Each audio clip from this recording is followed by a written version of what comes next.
Even if everything is always made of Lego pieces, does that count as Lego movie style opening credits? Yes. Guess who else gets to come down here and play? Your sister.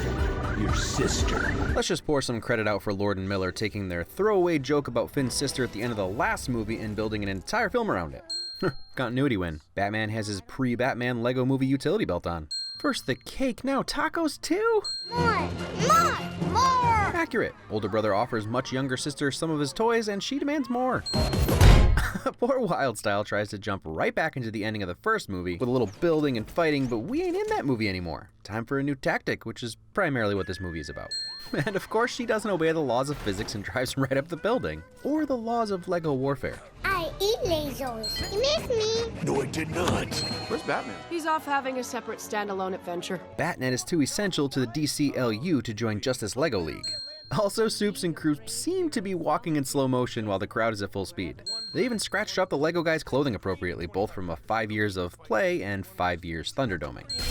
Wide awake for the day. It's H. John Benjamin. How do you compete with Tegan and Sarah? Why, Garfunkel and Oates should do it, and it's awesome. And what do you know? Emmett didn't get nerfed. He's still a master sign builder. Laser beam, fingernail, socks and toes.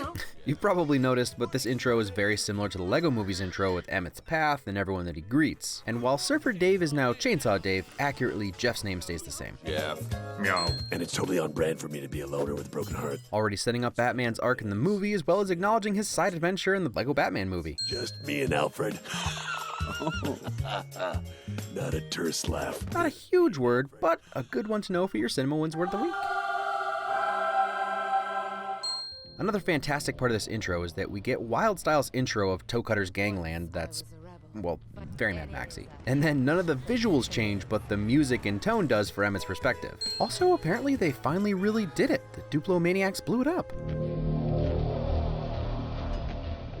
Ooh, they finally gave Mark Mothersbaugh some 80s grit to sink his teeth into. It's what he was born to do. I'll admit that I might be reading a tad too far into this, but it sort of looks like Lucy's black hair, which we find out later has been sharpied on, is starting to smudge a little. War hardens the heart. Fake out and shadowing. It's our mama cannon!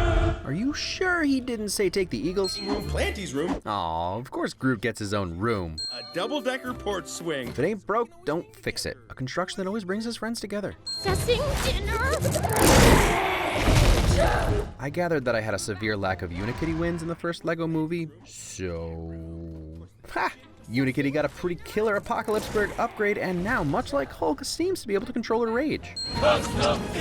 Look, I don't really like to rank things, but let's just say it's better than some. Love you. I love you more. Cute regardless, but when you start to think about why the bomb hearts are so sweet, it makes sense when we learn later that Bianca just wants to play with Finn. This is just the story from his perspective. She's ruining everything even if she doesn't mean to. Plus, younger kids have a tendency to be more destructive than their older siblings.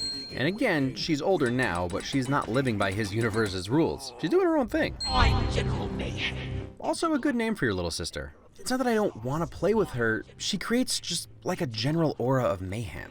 This reassembly shot was done in a tank of water with the ship being pulled apart by strings, then shot in reverse, and then built again with a computer model. Come on. Emmett is the sweetest, most optimistic guy. Compliments. Emmett isn't changing with the times and Also honesty, I guess. Also the constant foreshadowing with the hearts. I really didn't see it coming. Thanks for playing. And that's exactly what his sister would say as she leaves the room. time travel and Man, even Finn is spelling out the entire plot. I just wish he would spell out the rules ahead of time. Are we talking Time Cop, Back to the Future, 12 Monkeys? suicide mission. Yeah, well, she's right. What are we, some kind of the Lego Movie 2 the second part squad? Also, is that the Iron Throne, Abraham? What joke can I make that's not a spoiler? Classic McGroup. Wait, And Marvel not returning our calls. that's probably 100% true, and I don't like it. So, playful but honest ribbing win. One of the first non-Lego, non-Duplo things used in the Lego universe. But since it's the sisters' curtains, it tracks.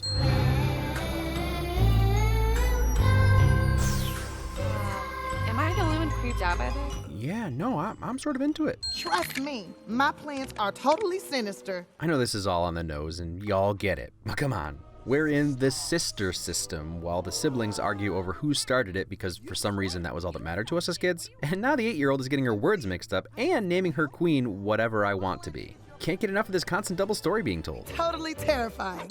Obviously a win I gave to the first one, but the scratches and fingerprints on the Lego pieces make this movie feel like actual stop motion, right down to dents in the spaceman's helmet and the edges of the stickers looking like they're about to peel off. Especially the spaceship part, and also no other parts, just the spaceship part. Honesty. Self-rescue? Appropriate reaction to Motley Crue. Break on through to the other side. Also, the doors?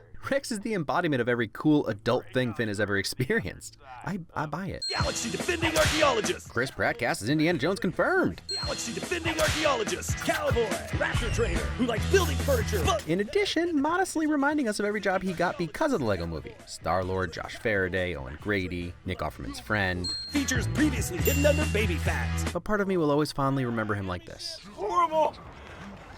I'm going to die. Ha! Airlock 16 plus because he's all grown up. Just when you thought Raptors couldn't get any cooler than saving some humans. Half-pipe Raptor. Undar of the Dryar system. I'm noticing a theme.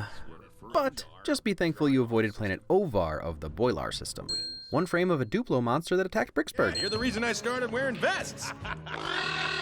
Hard of hearing from listening to my mixtapes super loud with no regard for my future hearing. If your dead mom gives you mixtapes, you listen at full volume. No one's tying down this Batman forever. Obviously not Batval. Dude did Heat 6 months later. Attractive, non-threatening teen vampire. Let's all just relax. He'll be a fine Batman. And by complaining about the choice, you're just admitting to the world that you've seen the movie of which we do not speak. Even if deep down no one hates it as much as they pretend. Lucy, where are you? I mean, technically, she's in the sky with diamonds, right? That was deliberate, right? Colonial Marine Raptors. Make it happen. That is all. Where's Cobra? Rocky? Clay! Ripley! Connor! Superhero landing-ish. I'm saying I think Deadpool would still be cool with it.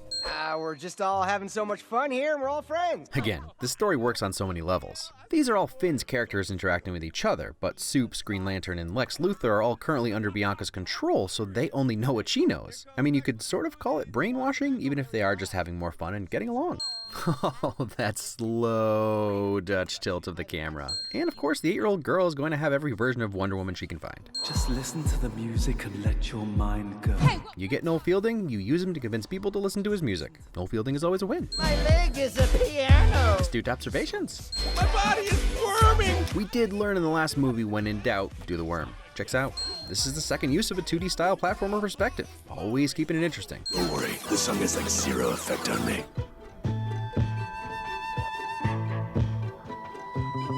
The student has become the teaching assistant. Promotion generosity. Let's all go to the light.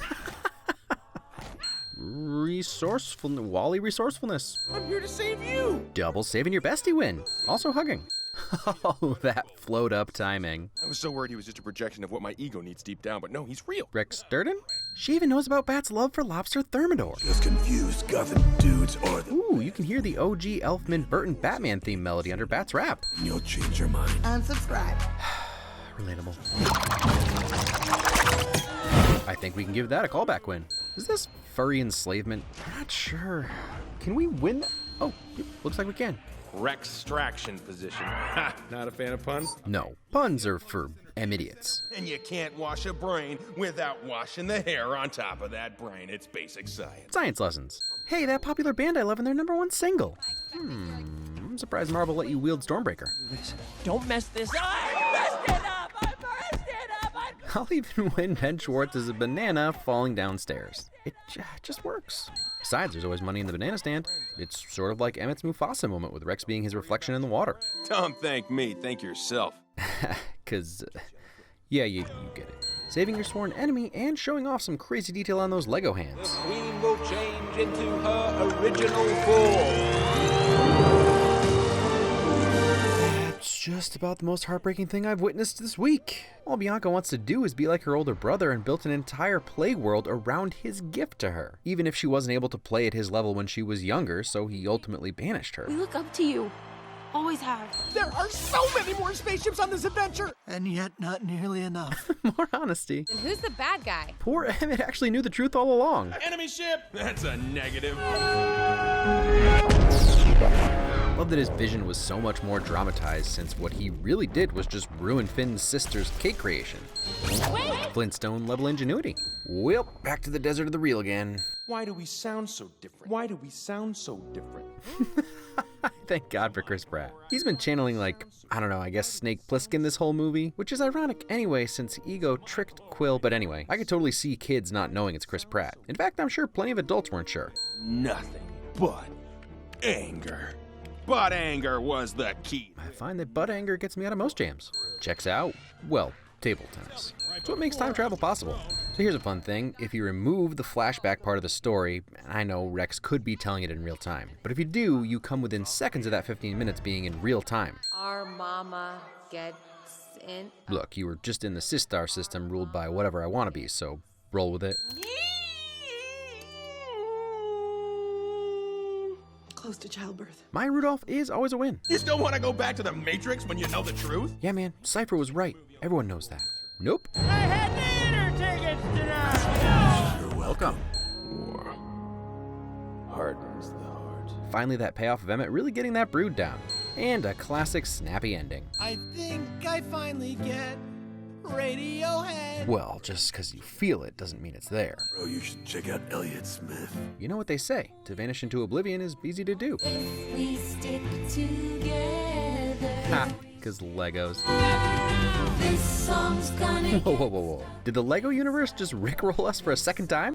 Ha, the end got dusted. Because everything's not awesome. We can make it a little more awesome if we remember we're not alone in this world. It's like Lord Miller watched their movie back and felt guilty about the potential that someone could have the takeaway that everything is supposed to be awesome when that wasn't even true in the first movie. So just to make sure they nailed it home. Good message. Funny message. Things can be awesome all of the time. It's an unrealistic expectation. We should maybe aim for that. I mean, come on. This is the message I'm here for. Strive for perfection, but always be okay when it's unachievable. Final Showdown has never been more nail-biting. I'm sacrificing myself. Self-sacrifice. Death of imagination in the subconscious of an adolescent. Yee. Don't worry about that, kids. Or at least go watch my Inside Out video first. Told you, flux capacitor is all you need. What did we say about puns? Why don't you just take a loose seat? Wait, is that Kai? Look, I'm back to the future. I appreciate when movies follow established time travel rules, even if they've broken them throughout the movie, creating multiple universe-ending paradoxes. What would time travel be without them? I'm really sorry I tried to change you. When I'm sorry I blew up the wedding and almost banished everyone to an eternity of life. Even Steven. Pre-parenthood, I would have said, yeah, but now they're disobeying you and you're not following through, which will do long-term damage to them. Now that I'm a parent, it's more like, yay. Where are my pants? Inspiration. You and a kitty slow slide in. Some more spectacular closing credits that I believe are live action. I'm not 100% sure they were sarcastic about some things, but 99% sure they're real. Lonely Island did part of the song for the first movie's credits, and now they're even tying crew members' names into the song. Matt and Kim are always a win. So I have quite a bit, more than I expected, to say about the themes and messages in this movie because I found it pretty compelling. But first, it's important to note that this movie is a technical marvel. Another one, I guess I should say. You always feel like a real mini camera is used to film these Lego people bouncing around the world. And the cinematography is no joke, nor is the lighting or the dialogue or the acting. You don't have to keep whipping me, Deborah. You probably didn't come in expecting super inventive spaceship flying, but you got it anyway. And just like the first movie, when Lego pieces are blown up, they don't cheat. Only real available Lego pieces are used. Things change once we get to Bianca's Sistar system because she has her own set of rules with stickers and glitter and fabric, but otherwise the Lego Universe rules are respected. But on a technical level, let's talk about some details. The first movie had an entire other movie going on in the background, and the second part really isn't any different. Just in Apocalypseburg, skeletons are being swept off the sidewalk, dudes are ziplining down from Lady Liberty, there's arm break wrestling and knife throwing, Bricksburg becomes Ixburg. Just the fact that the coffee is now delivered like gasoline, cause Mad Max, you know? And then Beetlejuice appearing when his name is said, background dancers always tearing it up, Batman's suits all hanging up, the thumb wrestling robots, or I mean the Raptors alone are always doing something even beyond shredding, playing guitar, rock climbing, sleeping on the job, riding Owen's motorcycle, lifting, ping pong, etc. Or the blink and you'll miss it details from the animators like President Business's Toto peeing on a stone wall, or how the coffee splash is actually Wolverine claws.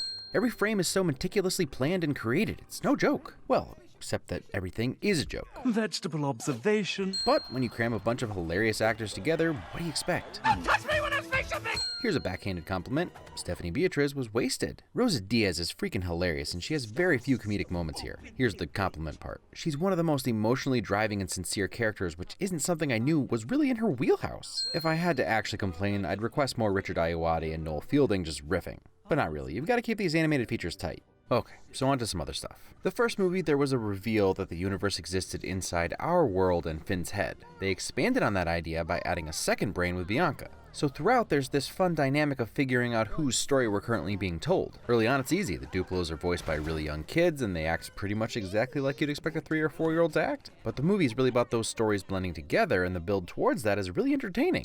So this is a movie where they realized that the first movie suffered from Trinity Syndrome, a reference to Trinity being the one to do most of the remarkable and vital stuff in at least the first half of The Matrix. But still, Neo ended up with all the credit. So they threw shade at their own movie and tried to rectify that for this one. And I think they succeeded. This is really Lucy's story, especially considering Emmett and Rex are the bad guys by the end. She's also the one with the story arc and character development, and the one who saves Emmett in the end. I appreciate the way gender norms and stereotypes are messed with in this movie, right down to the toys. And if Lucy is the protagonist, that makes Finn the, proxy protagonist, or I guess it would technically be the other way around. But the point is that while she's learning that she shouldn't be trying to get Emmett to toughen up, Finn is realizing there's more than one way to play with Legos and have fun. I'm sorry, I tried to avoid it. I just can't pretend like Lego is plural. I know it's supposed to be, but they're Legos, man. They'll always be Legos.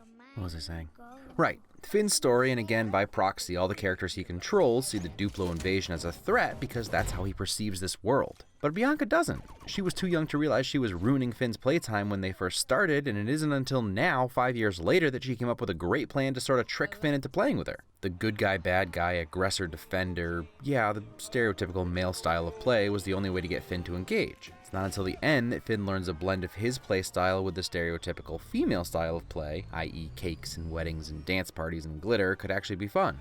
And look, I don't think the movie or the writers are saying boys shouldn't play cops and robbers or that every stick they find shouldn't be a sword or a gun, because it's still gonna be. But it's a disservice to them to act like that's all they can or should do. In the grand scheme of things, it's sort of a meta challenge to toy stores and manufacturers. Just let the pink and blue aisle thing go. And again, no one is saying that girls can't still play with unicorns and carve everything in glitter. But no one should ever be limited in how they have fun as a kid. I know, probably a bit much for a movie about talking toys. This isn't even happening! But I think it tracks. The first movie was about an adult realizing he was stifling his son's creativity by being possessive of his interlocking brick building system. And in the same way that Emmett taught President Business that lesson, Sweet Mayhem and Queen Whatever Wanabe teach Lucy that there are even more ways to be creative and have fun using your imagination. It's interesting that because of her pop band history she's so ashamed of, Lucy ends up being the biggest just grow up pusher. Well, until Rex, that is. And he'd prefer Oblivion over playing with girls. A lot is going on in this movie, but it's a tight script and more importantly a good time with a well-rounded message. Be kind to your younger siblings, kids. Most of them will never admit it, but they just want to be with you, and a vast majority of them want to be just like you. They just don't know how to yet. So that's Lego Movie 2.